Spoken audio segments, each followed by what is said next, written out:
Ramaya Ramabhadraya Ramachandraya Vedase Raghunathaya Nathaya Sitaya Pate Namaha.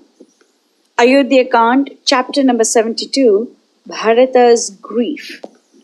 In this chapter, Bharata is informed of the demise of King Dasaratha and the exile of Rama, Sita and Lakshmana.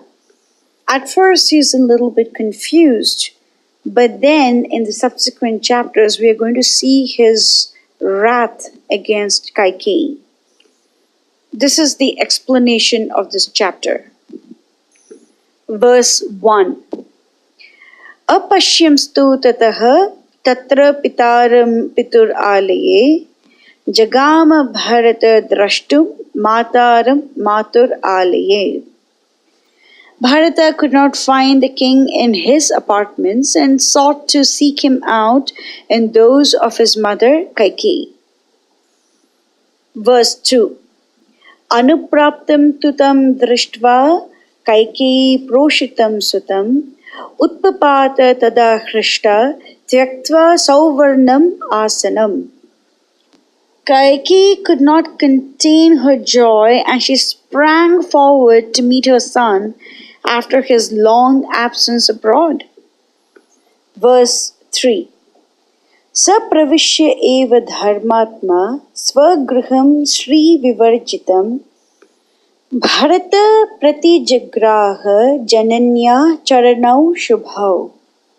After entering his house, which was devoid of any splendor, it was very dismal. The great Dharmatma Bharata saluted his mother by touching her feet with his head. Verse 4. Satam murdhani upagrahya parishvajya yashasvinam anke bharatam aropya prashtam upachakrame. Kaikeyi smelled as a mark of affection the head of the famous and illustrious son Bharata, embraced him and seated him on her lap. She began to ask questions. Verse 5. Adyate katichit ratreha chutasya aryaka veshmanaha apina adva shramaha shigram ratena apatata tava. How long is it since you started from your grandfather's city? Poor child, you're almost fainting with fatigue from fast and furious driving. Verse 6. Aryakah te sukushalo yuddhajit matuluh tava pravasascha sukham putra sarvam me vaktum arhasi. Is it all well with my father and my brother? I wish to hear every detail concerning you since you left this place. But had you a safe and pleasant journey here? Be good enough to tell me everything. So from the above exchange, we can see that Kaikeyi, no matter what her faults were, was indeed very fond of Bharata. But the problem is that she was so greedy that she could not see what is good for Bharata. She just thought about what is good for her, and she projected that greed onto Bharata as well. Over here, she is very beautifully inquiring whether Bharata is okay, whether her father, King Ashwapati, is fine, whether her brother Yuddhajit is okay. But then, greed made her blind to the fact that Bharata would never be happy if Rama is not nearby. And she has put down the glory of her ancestral home. The Kaikeyas are illustrious kings, and Kaikeyi's conduct, wherein she entrapped her husband, King Dasaratha, into giving her the two boons, and she exiled Rama, the most beloved of all living beings, and she plunged a huge city into deep grief. All these things reflect very poorly on her father's family as well. And Kaikeyi, thinking that she did a wonderful thing, actually did something very bad. The reason why she acted like this is greed. Greed blinds a person. And this is what we will primarily learn in Ayodhya Kand. The effect of greed, the ramifications of greed, and how to surmount them. Now let us look at Bharata's reply. Verse number 7. Evam prashta tu Kaikeya priyam parthiva nandanaha Achasta Bharata Sarvam Matre Rajiva Lochanaha. Affectionately inquired thus by Kaikeyi, the lotus-eyed Bharata, the son of the king, narrated everything to his mother. We should try to understand Bharata's position at this moment. He had already seen a very bad dream, wherein he predicted that something terrible has happened to his father, and he saw that the kingdom of Ayodhya was without any of the usual splendor and happiness. He tried to find his father in his palace but was not able to. Then he entered his mother's palace, and his mother's palace is devoid of any splendor, any happiness. He is automatically a little wary. What has happened to his father? He has to know. He has to get to that question as soon as possible. Verse number 8. Adya me saptami ratrihi chutasya aryaka vishmanaha ambaya kushali tataha yudhajat matulu cha me. Mother, it is 7 days since I left Rajagriha. Your father and my maternal uncle Yudhajat are both doing well. Verse 9.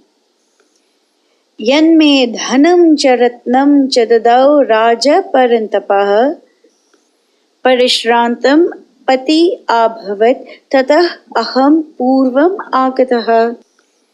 The great king who annihilates his enemies loaded me with gifts and jewels, and my people could not travel very fast in consequence.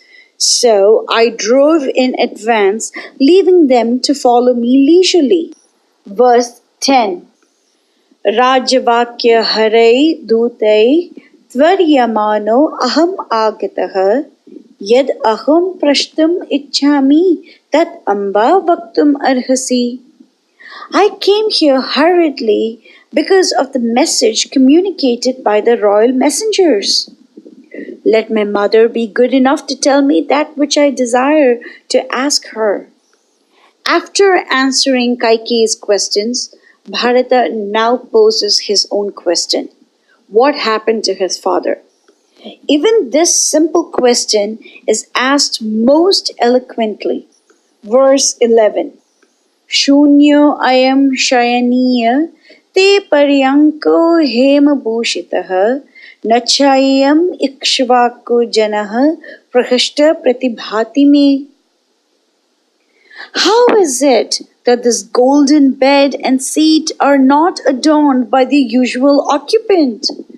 The men and women of the Ikshvaku race do not appear to be very cheerful. Verse 12.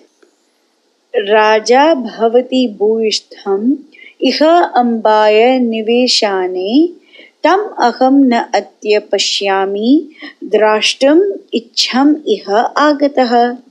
King Dasaratha spends time mostly with you, and so I came here to pay him my respects. Now I am not seeing him. I came here desirous of seeing him. Verse 13. Pitur grahishye charanau tam mama akyahi prichyataha ahosvit amba jeshtayaha kaushalyaya niveshani. O mother, I want to grasp my father's feet in obeisance. I am humbly inquiring you. Tell me about him. Is he in the house of Kaushalya, the senior most of my mothers? Verse 14. Tam pratyuvacha Kaikeyi priyavad ghoram apriyam ajanantam prajananti rajya lobhena mohita. Her heart was wrapped with her unholy ambition to secure the crown. Hence, she who knew everything fondly imagined that her terrible news would be most gratifying to him. So she turned to Bharata and said to him as he stood there, all ignorant of the lamentable fate of his sire. Over here, Valmiki very clearly shows the juxtaposition between Kaikeyi's cruel nature and Bharata's innocent nature. So Kaikeyi is referred to as Prajananti and Bharata is referred to as Ajanantam, the one who does not know anything. The first layer of understanding is that Kaikeyi knew everything that had happened. She was the one who asked for the two boons. She was the one who insisted, despite Dasaratha's multiple pleas, that Rama has to be sent off to the forest. She was the one who gave the bark robes to Rama, Sita, and Lakshmana, and she bade farewell to them. And she knows that King Dasaratha died thinking about Rama. She knows everything. And Bharata was completely ignorant of anything that had happened to his sire, anything that had happened to his brothers and his sister-in-law. Now, the second layer of understanding over here is that Kaikeyi, who professes to know everything, actually knew nothing. And Bharata, who actually did not know anything, knew a lot of things. Kaikeyi, who knew the entire layout, but yet she could not fathom the interests of Bharata. She could not recognize the love that Dasaratha has for Rama. She could not recognize or understand the love that all the people of Ayodhya have for Rama. And Bharata, even though he has no idea about what has happened, has an inkling that something is seriously wrong. So, although Kaikeyi knew everything, she in fact knew nothing. And Bharata, on the other hand, knew nothing but still knew everything. So, Valmiki very beautifully compares the position of Kaikeyi and Bharata this way. Another very important point to note is that due to Kaikeyi's greed, she thinks that the terrible news is actually a wonderful news to Bharata as well. So the greed was so great that she could not understand her own son, that Bharata's happiness lies completely in serving Rama. And without Rama, Bharata can never be happy. So what is the use of a kingdom like Ayodhya when Rama is not there to rule it? What is Bharata going to do with it? So once again, we see that greed completely blinds a person. And under the disguise of doing something wonderful for Bharata, Kaikeyi did something terrible to him. So first, she starts off with the description of King Dasaratha's death. Verse 15. Yagate sarva bhutanam tam gatim te pitagata raja mahatma tejasvi yaya juka satah gati. King Dasaratha, the glorious one, so noble, so righteous, who was so respectful and performed multiple sacrifices and was a refuge to all good beings, followed that path which all beings follow. The first news that Kaikeyi provides to Bharata is the demise of his father. And she puts that under the guise of something that is so ordinary that sarva bhutanam tam gatim, the path that all living entities follow. So she tries to pretend as if this is something that is inevitable. something that happens to every living entity.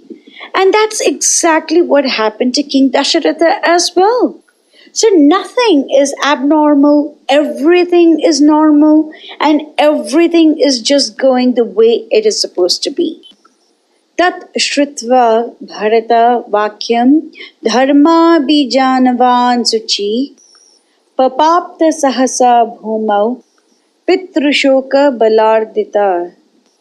The shock of hearing the news of his father was too much for Bharata, whose white soul inherited the virtues of a long race of saintly kings. He, tormented by that news, fell immediately on the ground. Verse 17. Ha! Hatosmi! Iti kripanam deenam vacham udirayan Nipapata Mahabahur Bahu Vikshipya Viryavan. Ha! I'm lost, cried he, and stern warrior as he was, and of undaunted fortitude, he raised his mighty arms and fell down in a dead faint. In a very subtle way, Valmiki describes that Bharata has taken shelter of Lord Ram. He says Bharata is Viryavan and he is Mahabahur, and yet he Vikshipya Bahu. That means that he raised his hands. So Bharata is a Viryavan, he is extremely powerful, and he is Mahabahur, he has very strong arms, and yet he seeks the shelter of Lord Ram. And the symbol of seeking the shelter over here is that he throws up his hands in the air and then he falls down on the ground. This is surrender. That even though you are capable of protecting yourself, you depend on the Lord for everything.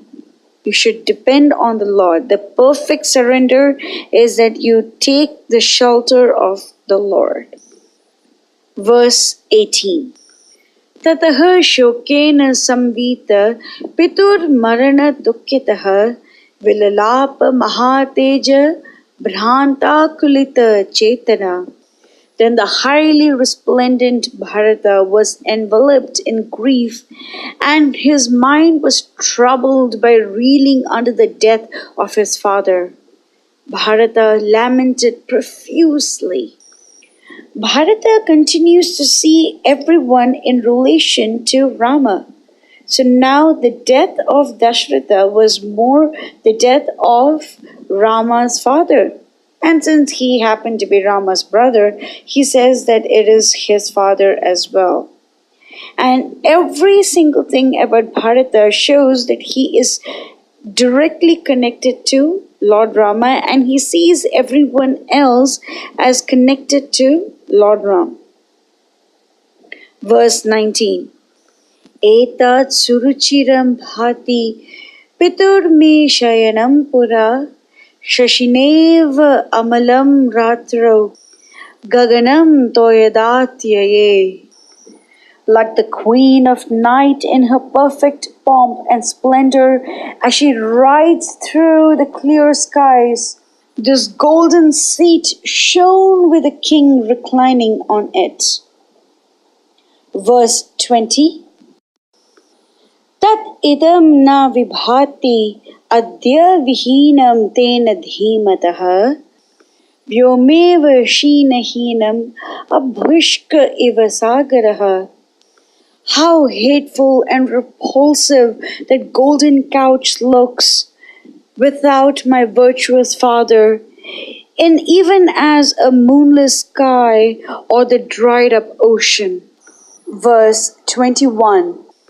Bashpam utsrijya kante svatmana paripiditaha acharya vadanam srimad vastrena jayatam vara.